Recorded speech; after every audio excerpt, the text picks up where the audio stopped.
the day before my 14-hour prophylactic mastectomy and deep flap reconstruction, the surgery I'd planned to prevent breast cancer, my phone rang.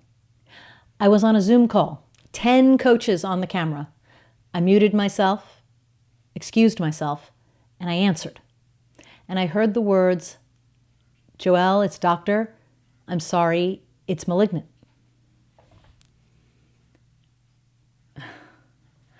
All my planning, all the control I tried to exert, just gone in an instant. I had scheduled this around travel. I had scheduled this for people to come in, and the surgery was canceled. I didn't even get to prevent cancer because, well, by the time I was preventing it formally and finally, I already had it. That was the moment everything flipped, and it taught me something that I've carried forward. You never choose the pitch you're going to see, but you always choose the swing. Cancer has been part of my story for 42 years. My mom, my sister, then me, and a whole lot of other people in between. I grew up knowing the word cancer before I started learning algebra. I watched my mom go through it twice in her 30s, and then my sister at 29. Our family learned early. So when cancer came for me, I was ready. I really did think I'd done everything right. I was screened twice a year. I had genetic testing. I did do preventative surgery. I scheduled everything. I was on top of it. I did self-exams. And then, of course, the day before I was supposed to have the final surgery, I got that call. I certainly didn't choose that pitch. But from that moment forward, I decided I'm going to choose every swing. Cancer taught me that power isn't control. It's choice. So there are 3 choices, 3 swings that changed everything for me. If you've listened to my episode, Stop Trying to Be a Cancer Warrior, Build a Great Team Instead, you already know how important the first swing is. When my mom went through cancer in the 80s, she did it quietly, secretly. People didn't talk about cancer. She didn't know who she could count on if she asked for help. And that made a terrifying thing even lonelier. So when it was my turn, I wasn't doing that. So for me, step 1 was taking a breath, breathing, and telling someone. And in fact, you probably know I told my sister-in-law because she was at the house. And telling someone does make it real, but it also lets me share the burden with somebody else. So take a breath, and anytime you're feeling overwhelmed, stop and take a breath. All curveballs are moving slower than they appear, and this one is no different. I told people, not because I wanted pity. I actually hate pity. But because everyone already knew I was having this huge surgery to prevent future cancer, and I didn't want to explain over and over why it wasn't happening.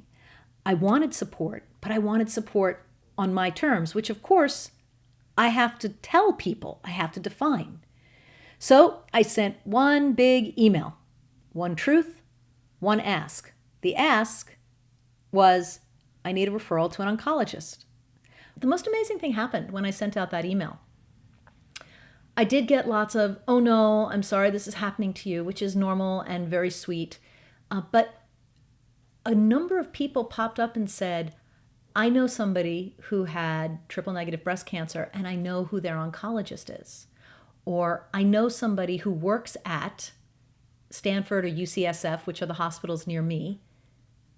Can I reach out and find out who they'd recommend?"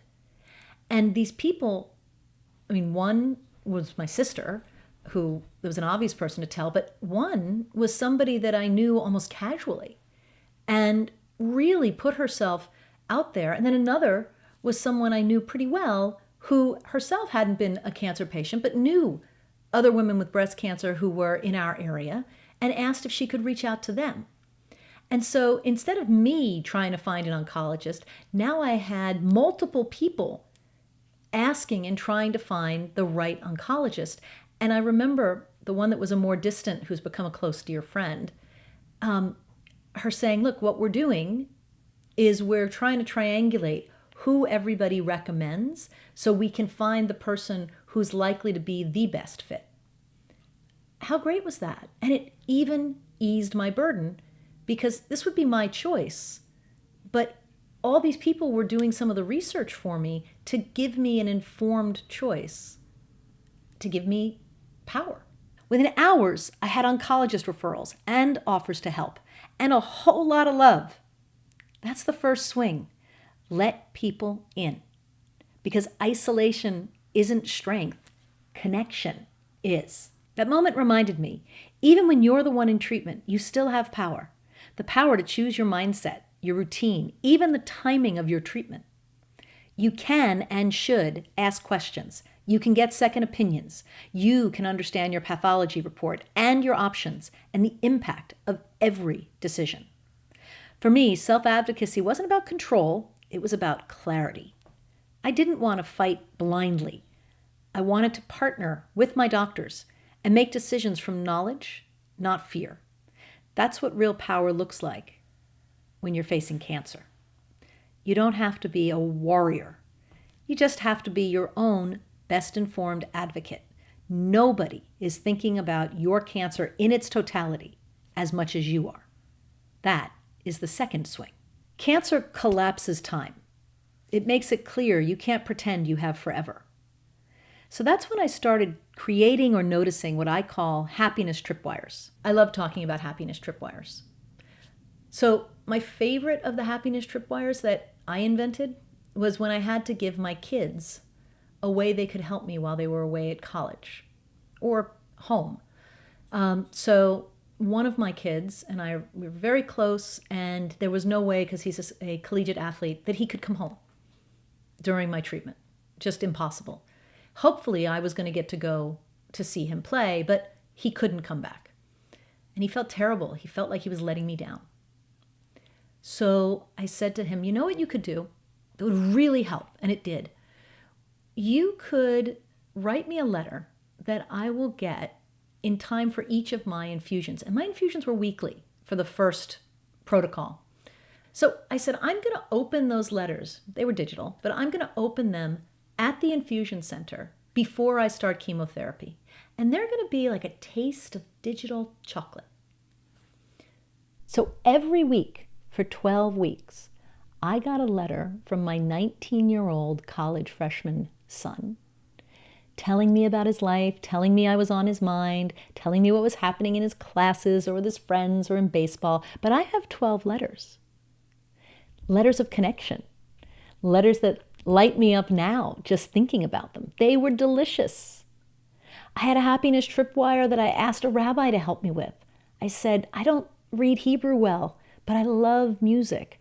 Can you help me create a list of prayers that can help me connect with something spiritual and divine, but they have to be musical?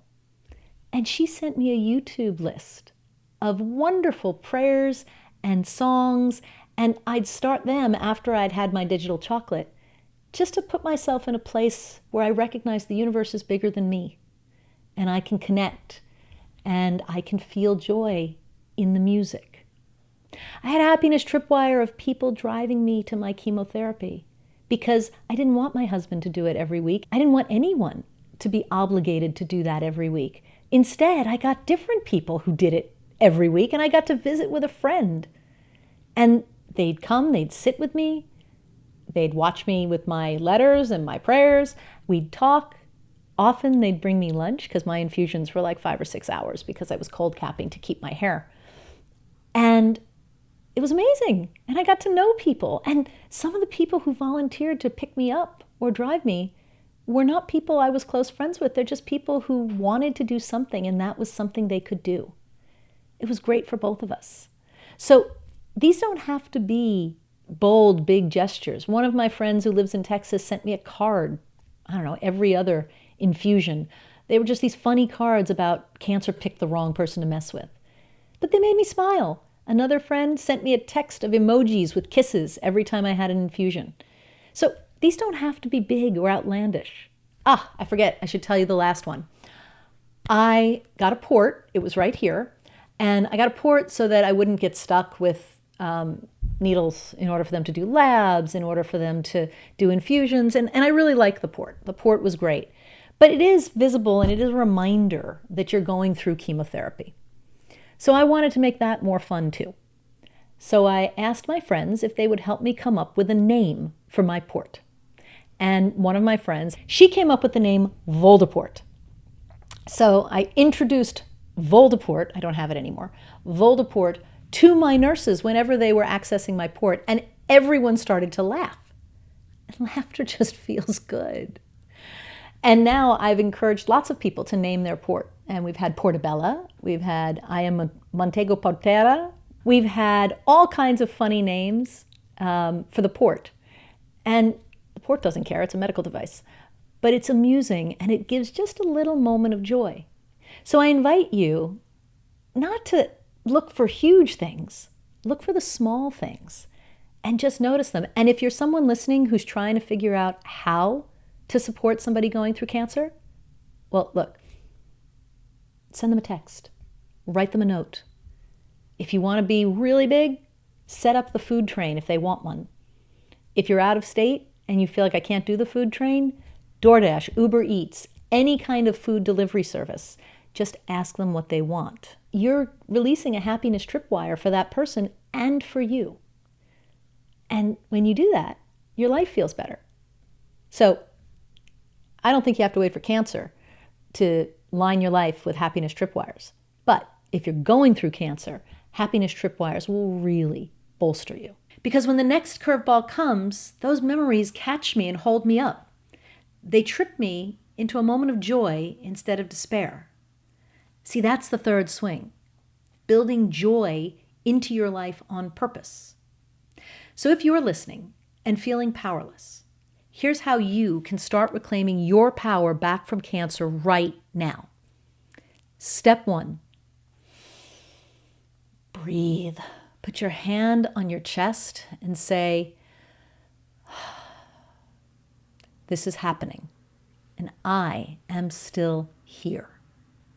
You didn't choose this pitch. It's not your fault, and you didn't choose it, but you are very much in the game.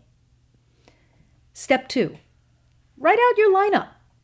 Identify 5 people you can count on, and find one way you can show up for someone else this week. Helping others will make you feel good and strong. Power grows through connection. It's a force multiplier. Step 3, identify or create one happiness tripwire. Plan something joyful. It can be a phone call with a friend. Put it on your calendar. Make joy your rebellion, your FU to cancer. 42 years of cancer in my family has taught me this. You don't choose or control the pitch. You can't predict the curveball, but you can choose the swing. You can choose connection over isolation, knowledge over confusion, and gratitude over fear. That's where your power lives. Not in avoiding the curveball, but in how you swing at it. Because cancer may be in the room, cancer may be part of your story, but it does not get to take your power. I'm Joelle Kaufman, and this is Kicking Cancer's Ass. If this episode helped you, share it with someone who might have just gotten their diagnosis, or someone who needs to know they're not alone as they stand at the plate. And subscribe at kcapodcast.com for in-depth articles, transcripts, and tools to help you reclaim your power, no matter what obstacle is in the room.